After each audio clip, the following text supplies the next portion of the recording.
Hello everyone, how are you all? Welcome back to our YouTube channel Padhaku Junction. And अगर मैं बात करूँ previous videos की तो हमने चैप्टर 2 स्टार्ट किया था बिजनेस स्टडीज का जिसका नाम था फॉर्म्स ऑफ बिजनेस ऑर्गेनाइजेशन। यानी कि बिजनेस करने की कौन कौन से फॉर्म्स हमारे पास इंडिया में अवेलेबल है, तो 5 फॉर्म्स के बारे में हमने लेक्चर 1 में डिस्कशन किया था। जिसमें मैंने आपको काइंड ऑफ एक बेसिक आइडिया दिया था कि सोल प्रोप्राइटरशिप क्या होती है, पार्टनरशिप क्या होती है, हिंदू अनडिवाइडेड फैमिली क्या होती है, कोऑपरेटिव सोसाइटी क्या होती है, कंपनी क्या होती है, काइंड ऑफ बेसिक बेसिक हमने सीखा था ताकि जब चैप्टर को पढ़े तो आपको वो रिदम बन जाए। उसके बाद जब लेक्चर 2 में मैंने आपको सोल प्रोप्राइटरशिप के बारे में डिटेल में पढ़ाया था कि मीनिंग क्या होता है, डेफिनेशन, तो क्या क्या फीचर्स है, देन एडवांटेजेस एंड डिसएडवांटेजेस। ना आज की पर्टिकुलर वीडियो में मैं आज आपको सिखाऊंगी, बताऊंगी Hindu joint Hindu family business के बारे में। ये भी एक फॉर्म जो हमारे इंडिया में अवेलेबल है ना। तो चलो स्टार्ट करते वीडियो को। सबसे पहले सेकंड फॉर्म का नाम है जॉइंट हिंदू फैमिली बिजनेस। अब आपको पता है जॉइंट फैमिलीज जनरली आजकल तो शहरों में कम ही मिलती है, गाँव में मिलती है। तो जॉइंट फैमिलीज जो होती है ये पर्टिकुलर बिजनेस कर सकती है। ठीक है, यहाँ पे क्योंकि हिंदू वर्ड लिखा है तो आपको ये समझना जरूरी है कि ये जो पर्टिकुलर फॉर्म है ये सिर्फ इंडिया में ही पाई जाती है। देखो पहली लाइन यही लिखी हुई है, joint Hindu family business is a specific form of business which is found only in India. ठीक है, और इसको ओल्डेस्ट फॉर्म भी बोला जाता है, बट आपको ये समझना है कि यहाँ पे वर्ड लिखा है one of the oldest form, ना कि सिर्फ ओल्डेस्ट फॉर्म, है ना। यानी कि अगर आपसे एग्जाम में पूछ लिया जाए कि सोल प्रोप्राइटरशिप या फिर ये जॉइंट हिंदू फैमिली बिजनेस, इन दोनों में से ओल्डेस्ट कौन सी है, तो आपको हमेशा सोल प्रोप्राइटरशिप ही लिखना है।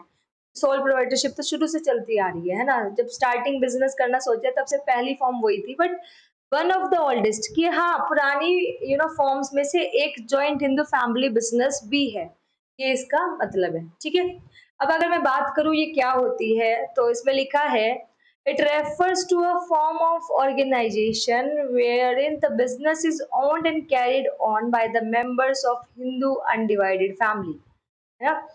हिंदू अनडिवाइडेड फैमिली ही इसको ऑन करती है, यानी पैसा भी उन्हीं का लगता है, एंड कैरी ऑन मतलब काम भी वही लोग करते हैं, बाहर का बंदा यहाँ काम नहीं करता। यानी कि कहने का मतलब है कोई भी अगर हिंदू फैमिली है जॉइंट, वो इस पर्टिकुलर बिजनेस को टेकअप कर सकती है, वो अपनी फैमिली के थ्रू बिजनेस कर सकते हैं, एंड उस पर्टिकुलर फॉर्म को हम जॉइंट हिंदू फैमिली बिजनेस बोलते हैं। ठीक है, अब हिंदू है तो इसको गवर्न कौन करता है, हिंदू लॉ गवर्न करता है। इसमें कोई पर्टिकुलर एग्रीमेंट की जरूरत नहीं होती यहाँ पे। एक्चुअल में अगर मैं आपको बताऊं तो क्या होता है, जैसे ही फैमिली में बच्चा पैदा होता है, वो बॉय भी हो सकता है गर्ल भी हो सकता है, जैसे ही वो पैदा होता है वैसे ही उसका जो उनकी जॉइंट प्रॉपर्टी होती है, इसको आप एंसेस्ट्रल प्रॉपर्टी या फिर हिंदी में काइंड ऑफ आप पूर्वजों की या फिर पुश्तैनी जो आप कह सकते हो प्रॉपर्टी होती है, उसमें उसका राइट बन जाता है। तो the basis of membership in the business is birth in a particular family and 3 successive generations can be members in the business। अब समझने की बात है, जिन्होंने स्टार्ट की उसके बाद की 3 जनरेशंस जो होंगी वो इस फैमिली बिजनेस के मेंबर बन सकती हैं। ठीक है, अब नेक्स्ट पॉइंट ये आता है कि इसको कंट्रोल कौन करेगा, मेन डिसीजन मेकिंग किसकी होगी। अब मैं आपको बताती हूँ कि जो मेन डिसीजन मेकिंग होती है इस पर्टिकुलर बिजनेस में वो होती है कर्ता की। अब आप बोलोगे कर्ता कौन होता है ना। कर्ता क्या होता है, जो भी फैमिली का हेड है ना, यानी कि जो एल्डेस्ट मेंबर है, सबसे बड़ा मेंबर है, उसको हम कर्ता बोलते हैं। एंड जो कर्ता होता है उसी का कंट्रोल होता है इस बिजनेस पे, उसी की डिसीजन मेकिंग होती है यहाँ पे।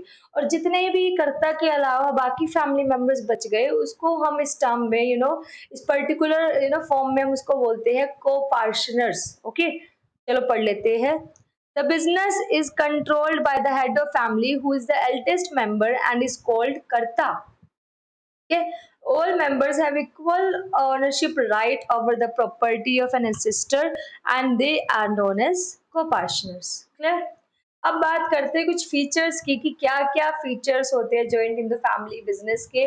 आपको यहाँ पे एक पॉइंट समझना है जो मैंने लास्ट क्लास में भी आपको बताया था कि कोई फीचर में अगर पॉइंट है तो ऐसा भी हो सकता है, उसी पॉइंट को थोड़ा सा एक्सप्लेनेशन चेंज करके हम एडवांटेज में भी दिखा सकते हैं, यानी जो पॉजिटिव साइड है उसे एडवांटेज में दिखा दिया, जो नेगेटिव साइड है उसी पॉइंट को हमें डिसएडवांटेज में भी दिखा दिया। मेरा कहने का मतलब ये है कि फीचर्स में, एडवांटेजेस में, डिसएडवांटेजेस में सेम पॉइंट हो सकता है, बट क्या चेंज होगी, आप एग्जैक्टली सेम नहीं लिख के आ सकते, आपको एक्सप्लेनेशन चेंज करनी पड़ेगी, है ना। आप फीचर में कुछ आप पॉजिटिव नेगेटिव नहीं बता रहे हो, जैसे फीचर बता रहे हो, और जब एडवांटेज होगी तो आपको उसको फेवर में दिखाना है, जब डिसएडवांटेज की बात करेंगे तो आपको उसको नेगेटिव साइड दिखाना है, वैसे आपकी एक्सप्लेनेशन चेंज हो जाएगी। चलो डिस्कस करते हैं। अब सबसे पहले हम डिस्कस करते हैं कि joint in the family business के क्या क्या फीचर्स होते हैं, क्या क्या मेन की पॉइंट्स होते हैं। सबसे पहले आता है फॉर्मेशन, कैसे फॉर्म की जाती है जॉइंट इन द फैमिली। देखो, फैमिली बनने के लिए दो मेंबर, है ना, तो एटलीस्ट दो मेंबर्स होने चाहिए फैमिली में किसी भी joint in the family business को स्टार्ट करने के लिए, और उनके पास एंसेस्ट्रल प्रॉपर्टी होनी चाहिए, है ना, कुछ भी पूर्वजों की प्रॉपर्टी होनी चाहिए जो अनडिवाइडेड हो, डिवाइड नहीं हुई है, ठीक है। For a joint in the family business there should be at least two members, दो बंदे तो होने चाहिए तभी बनेगी फैमिली, एंड एंसेस्ट्रल प्रॉपर्टी भी होनी चाहिए जो उनके नाम पे हो। The business does not require any agreement as membership is by birth. यहाँ पे कोई एग्रीमेंट की जरूरत नहीं है, जैसे ही बेटा या बेटी ने जन्म लिया, सन डॉटर ने या बॉय गर्ल ने जन्म लिया, वैसे ही वो उस पर्टिकुलर बिजनेस का, joint in the family business का मेंबर बन गया, ठीक है। इसको गवर्न कौन करता है, अभी हमने सीखा था Hindu law, that is it is govern by Hindu succession act 19। अच्छा, नेक्स्ट टॉपिक आता है कि फीचर्स में सेकंड पॉइंट की लाइबिलिटी की अगर बात करें, मैं इसमें आपको बताना चाहती हूँ कि अगर जब हम लाइबिलिटी की बात करते हैं तो जो करता है, अब बोलोगे करता कौन है, अभी बताया था, जो भी फैमिली में हेड होता है एंड द एल्डेस्ट मेंबर, जो सबसे बड़ा मेंबर है, दैट इज कॉल्ड करता। और उसके अलावा जितने भी फैमिली मेंबर्स बचे उस पर्टिकुलर बिजनेस के, वो बाकी उसको क्या बोलते हैं, को पार्टनर्स, ठीक है। ये दो वर्ड आपको समझ आ गए। अगर मैं लाइबिलिटी की बात करूं तो कर्ता की लाइबिलिटी अनलिमिटेड होती है, एंड जितने भी बाकी मेंबर्स होते हैं जिनको हम को पार्टनर्स कहते हैं, उनकी लाइबिलिटी लिमिटेड होती है। अब आप बोलोगे लिमिटेड क्या होता है, अनलिमिटेड क्या होता है, मैंने लास्ट क्लास में बताया था, क्योंकि सोल प्रोप्राइटरशिप में भी सेम पॉइंट था। अब समझना क्या है लिमिटेड लाइबिलिटी का मतलब, क्या है, जितना आपका उस पर्टिकुलर प्रॉपर्टी में, यानी एंसेस्ट्रल प्रॉपर्टी में जितना आपका शेयर था, ठीक है, आपकी लाइबिलिटी भी उतनी ही है। कल को अगर कोई क्रेडिटर आए या फिर कोई बिजनेस की लाइबिलिटी है और उसको फुलफिल करना है, तो ज्यादा से ज्यादा आपकी तरफ से क्या जाएगा, जो शेयर है आपकी एंसेस्ट्रल प्रॉपर्टी में, बस वो डूबेगा, उससे ज्यादा कुछ नहीं मांग सकता कोई आपसे, चाहे कितना भी बकाया हो, ठीक है। बट अगर मैं बात करूं कर्ता की, ठीक है, अगर बिजनेस की कोई लाइबिलिटी है, मान लो अगर मैं नॉर्मल से बात करती हूँ, 1 लाख रुपए बिजनेस की लाइबिलिटी है, बट बिजनेस के एसेट वगैरह कुल मिला के 60,000 है ना, वो 60 तो वो चले गए, फिर 40,000 कहाँ से रिकवर करेगा, वो पर्टिकुलर बंदा बाकी को पार्टनर से रिकवर नहीं कर सकता, बिकॉज उनकी लाइबिलिटी लिमिटेड है, उनकी शेयर तक की है, वो आपने ले लिया। बट अगर मैं बात करूं कर्ता की, तो कर्ता के पर्सनल असेट भी उन पे भी आ जा सकती है, उनको भी यूज किया जा सकता है बिजनेस की लाइबिलिटी को फुलफिल करने के लिए। ये मतलब होता है लिमिटेड अनलिमिटेड लाइबिलिटी के, यानी कर्ता की अनलिमिटेड लाइबिलिटी होती है एंड को पार्टनर्स की लिमिटेड लाइबिलिटी होती है, क्लियर। अच्छा, नेक्स्ट पॉइंट इज कंट्रोल। अच्छा, अब कंट्रोल किसका होगा, मैंने अभी आपको बताया था, जो कर्ता होता है वही ही डिसीजन मेकिंग करता है, उसी का ही कंट्रोल होता है, यानी कि the control of family business lies with the कर्ता, वही सारे डिसीजन लेता है और उसको ही अथॉरिटी है बिजनेस को मैनेज करने की, और वो जो डिसीजन लेगा वो सब पे, यानी कि जो बाकी मेंबर्स है उन सब पे क्या होंगे, बाइंडिंग होंगे, एप्लीकेबल होंगे। Next point is continuity. देखो, हमने जब सोल प्रोप्राइटरशिप पढ़ा था ना, वहां पे लैक ऑफ कंटिन्यूटी थी, क्योंकि एक ही बंदा ओन्ड मैनेज एंड कंट्रोल कर रहा है। Butt joint in the family business में क्या होता है, जब तक करता है ठीक है, और जैसे ही करता कि अगर मौत हो गई या कुछ उसके साथ मिसहैपनिंग होगी, इंसैनिटी होगी, या फिर दिवालिया निकले, कोई भी हैपनिंग होती है, तो उसका नेक्स्ट मेंबर है, यानी कि जो नेक्स्ट एल्डेस्ट मेंबर है उसे कर्ता बना दिया जाएगा और सारी डिसीजन मेकिंग वो लेगा आपसे, यानी कि यहाँ पे बिजनेस कंटिन्यूटी होती है। ये एक प्लस पॉइंट भी, हम एडवांटेजेस में भी इसको पढ़ेंगे। तो the business continues even after the death of कर्ता, क्यों, क्योंकि जो नेक्स्ट एल्डेस्ट मेंबर है वो कर्ता की पोजीशन ले लेता है, and living the business stable रहेगा। The business can however be terminated with the mutual consent. तो बंद करने को तो कर सकते हैं, म्यूचुअल कंसेंट से बंद कर सकते हैं, बट ऐसे हम नॉर्मल अगर बात करें तो कॉन्टिन्यूटी यहाँ पॉसिबल है। उसके बाद पॉइंट आता है माइनर मेंबर्स। माइनर मेंबर्स क्या होते हैं? जनरली लो एक पर्टिकुलर एज प्रेस्क्राइब करती है एंड जनरली वो एज नंबर इज 18, यानी कि जो 18 की उम्र से नीचे है उन सबको हम माइनर बोलते हैं, एंड जिन्होंने 18 की उम्र को अटेन कर लिया दे आर कॉल्ड मेजर्स। ठीक है, तो यहाँ पे माइनर भी मेंबर हो सकता है, क्योंकि हमने क्या बताया था, जो मेंबरशिप होती है ना बिजनेस में, वो उन्हें बाय बर्थ ही मिल जाती है। ठीक है, तो the inclusion of an individual into the business occurs due the birth. यहाँ पे क्या किस वजह से होती है? जैसे ही बच्चे ने जन्म लिया वैसे ही वो मेंबर बन गया। ठीक है, hence minors can also be members of the business, इसलिए माइनर्स भी मेंबर्स हो सकते हैं। क्लियर है? अपने को फीचर समझ आ गए। अब हम कुछ एडवांटेजेस कुछ डिसएडवांटेजेस या लिमिटेशंस पढ़ेंगे। एडवांटेजेस की बात करते हैं। सबसे पहला पॉइंट यहाँ पे है, क्या पॉइंट है? Effective control. कैसे होगा effective control?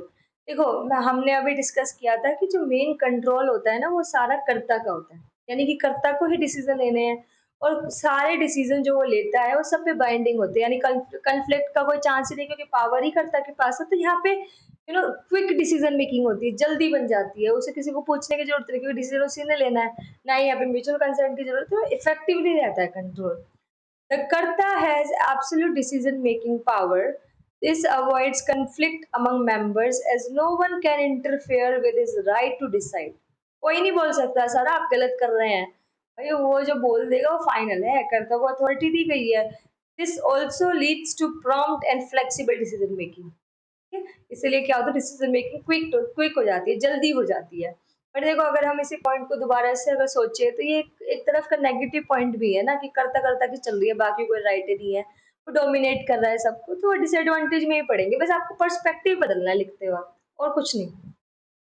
Second, continued business existence. ये क्या पॉइंट है? देखो, यहाँ पे मेरिट्स में एडवांटेजेस में क्यों दिखाया है, क्योंकि यहाँ पे अगर कर्ता एक्सपायर भी हो जाता है, कर्ता की डेथ भी हो जाती है, तब भी आपके बिजनेस की एग्जिस्टेंस कंटिन्यू रहेगी। क्यों? क्योंकि नेक्स्ट जो एल्डेस्ट मेंबर है वो एज एन कर्ता पोजीशन टेकअप कर लेगा। So the death of Karta will not affect the business, as the next eldest member will then take up the position. Hence, operations are not terminated and continuity of the business is not threatened. ठीक है? Okay, next हम बात करेंगे limited liability of members. इसको positive दिखाया, क्योंकि हमने क्या सीखा था, जो कर्ता होता है उसकी अनलिमिटेड लाइबिलिटी होती है, कर्ता के अलावा जो को पार्टनर्स है उनकी लिमिटेड लाइबिलिटी है, यानी एटलीस्ट उन सबके तो क्या है, जितना शेयर उनकी एंसेस्ट्रल प्रॉपर्टी में उतना ही डूबेगा, उससे ऊपर कुछ नहीं मांग सकते है ना। तो यहाँ पे क्या है, ये प्लस पॉइंट है कि उनकी लाइबिलिटीज लिमिटेड है। The liability of all co-partners except the Karta is limited to their share in the business, and consequently their risk is well defined and precise. Clearly पता है उनको उनका रिस्क कितना है। Next is increased loyalty and cooperation. Since it is a family, family में ही हम business कर रहे हैं, तो ये उम्मीद कर सकते हैं कि सब लॉयल्टी से काम करेंगे, कॉपरेशन करेंगे, क्योंकि फैमिली है। बट जनरली एक्चुअल में तो ऐसा नहीं होता, किताबों में होता है, जनरली कम ही मिलता है ऐसे, बट ठीक है, पॉइंट है। हाँ, ये इनका लिखने का पॉइंट यही है कि जब फैमिली में बिजनेस कर रहे हैं तो of course loyalty and cooperation ज्यादा होगा, बाहर के बंदों से वो आप एक्सपेक्ट ज्यादा नहीं कर सकते। नेक्स्ट, अब हम बात करते हैं कुछ कमियों की, डिसएडवांटेज की, डिमेरिट्स की, लिमिटेशंस की। सबका मतलब एक ही है। सबसे पहले लिमिटेड रिसोर्सेज। लिमिटेड रिसोर्सेज तो है, क्योंकि बिजनेस हम किस बेस पे कर रहे हैं, जो एंसेस्ट्रल प्रॉपर्टी है वही है, उसी से करना है हमें बिजनेस, जो करना है। यानी कि यहाँ पे रिसोर्स हमारे पास लिमिटेड है, इसलिए जनरली जितनी भी एचयूएफ होती है जनरली एक्सपेंड नहीं कर पाती, because they are short of funds. So limited resources. The joint in the family business faces the problem of limited capital, as it depends mainly on ancestral property. This limits the scope for expansion of business. इसलिए वो business को expand नहीं कर सकते, grow नहीं कर पाते। अब देखो, limited liability प्लस पॉइंट था, वहां दिखा दिया। अनलिमिटेड लाइबिलिटी थी कर्ता की, तो यहाँ दिखा दी, वो डिसएडवांटेज है। क्या बोला? द कर्ता is burden not only with the responsibility of decision making. यार उसको सिर्फ डिसीजन नहीं लेने होते, उसकी मैनेजमेंट नहीं करने तो, बट यार उसको तो ना एक और डिसएडवांटेज है क्या, अनलिमिटेड लाइबिलिटी का। उसकी पर्सनल प्रॉपर्टी कभी भी बिजनेस के लोन्स को, बिजनेस के डेट्स को पे करने के लिए यूज की जा सकती है, यानी उसकी क्या है, अनलिमिटेड लाइबिलिटी। अब next point is dominance of कर्ता। तो आना ही था, अब कर्ता की ही चलेगी, कर्ता को पावर दिया तो ऑफ कोर्स कई बार ऐसे डिसीजंस भी होंगे जिसमें बाकी सब लोग राजी नहीं होंगे, बट कर्ता अपनी पावर से ले लेगा। तो कहीं ना कहीं क्या हो जाएगा, कर्ता की डोमिनेंस चलेगी, डोमिनेटिंग करेगा वो, उसकी अपने ज्यादा चलाएगा, तो बाकियों में कंफ्लिक्ट रहेगा कि यार ऐसा क्यों, ऐसा क्यों, ये हमारी नहीं मानता, हमसे डिस्कस नहीं करता। So this will be the problem. तो करता है इंडिविजुअली मैनेज द बिजनेस, सब कुछ मैनेज करना है, और हर टाइम यार ऐसा नहीं होगा कि सारे डिसीजन सबको एक्सेप्टेबल होंगे, है ना। This may cause conflict amongst them and may even lead to break down a family unit. और ये कंफ्लिक्ट्स की वजह से ये भी हो सकता है कि कल को फैमिली यूनिट टूट जाए, है ना, अभी जॉइंट है वो कल को न्यूक्लियर फैमिली बन जाए। उसके बाद एंड लास्ट जो पॉइंट है आज का और इस टॉपिक का, लिमिटेड मैनेजरल स्किल। इसका मतलब क्या है, अब देखो एक ही बंदे जिसकी चलेगी वो कौन है, करता। जरूरी तो नहीं है उसको हर फील्ड का नॉलेज हो, हर फील्ड की मैनेजमेंट उसको आती हो, वो एक में एक्सपर्ट हो सकता है, दो में हो सकता है, but it is very difficult to find कि एक बंदा सब में एक्सपर्ट हो, है ना। तो ये तो है नहीं कोई एक्सपर्टीज रखता है, तो कहीं ना कहीं ना उसकी लिमिटेड स्किल्स है, और उसकी वजह से उन्हें नुकसान भी हो सकता है। हालांकि डिसीजन उसी का ही चलेगा, तो हो सकता है कोई डिसीजन वो अच्छे ले और कुछ गलत भी ले, जिनका नेगेटिव इम्पैक्ट हमारे बिजनेस पे पड़े, है ना। तो आइए एक्सप्लेनेशन को पढ़ते हैं। Since the Karta cannot be an expert in all areas of management, the business may suffer as a result of his unwise decision. जो उसने कुछ डिसीजन ठीक नहीं लिए, उसकी वजह से बिजनेस को सफर हो सकता है, बिजनेस को प्रॉब्लम हो सकती है, और जो उसकी इनएबिलिटी है डिसीजन लेने की, उसकी वजह से बिजनेस को प्रॉफिट या फिर कम प्रॉफिट या फिर लॉसेस की भी सिचुएशन देखनी पड़ सकती है। तो आज के लिए इतना ही, एंड आज हमने फटाफट देखते हैं क्या कवर किया। इनिशियल जो दो वीडियोस हम डाल चुके हैं चैप्टर 2 की, इसमें काइंड ऑफ इंट्रोडक्शन और सोल प्रोप्राइटरशिप के बारे में डिटेल डिस्कशन हमने किया था, एंड आज की पर्टिकुलर वीडियो में हमने joint in the family business complete किया, जिसमें हमने मीनिंग सीखा, कुछ फीचर्स क्या, कुछ एडवांटेजेस है, कुछ डिसएडवांटेज है, ये सब आज हमने डिस्कस किया, एंड अपकमिंग वीडियोस में हम पार्टनरशिप डिस्कस करेंगे। तो आप बने रहिए, एंड अगर आपको वीडियो अच्छी लग रही है तो श्योरली आप कमेंट कीजिए, अपने दोस्तों को शेयर कीजिए जो आपके साथ पढ़ते हैं, एंड सब्सक्राइब कीजिए। एंड आपको कोई भी डाउट हो, बेझिझक, छोटा बड़ा जो भी डाउट है, मैं सबको इनवाइट करती हूँ, आप कमेंट कर सकते हैं, and I am there to respond. ठीक है, जो मुझे लगेगा कमेंट में रिस्पॉन्स करना सही है, समझ आ जाएगा, तो मैं उसको कमेंट में करूँगा, अदरवाइज नेक्स्ट क्लास में उसके बारे में जरूर डिस्कशन करूँगी, उस पॉइंट के बारे में। So stay tuned. Thank you so much.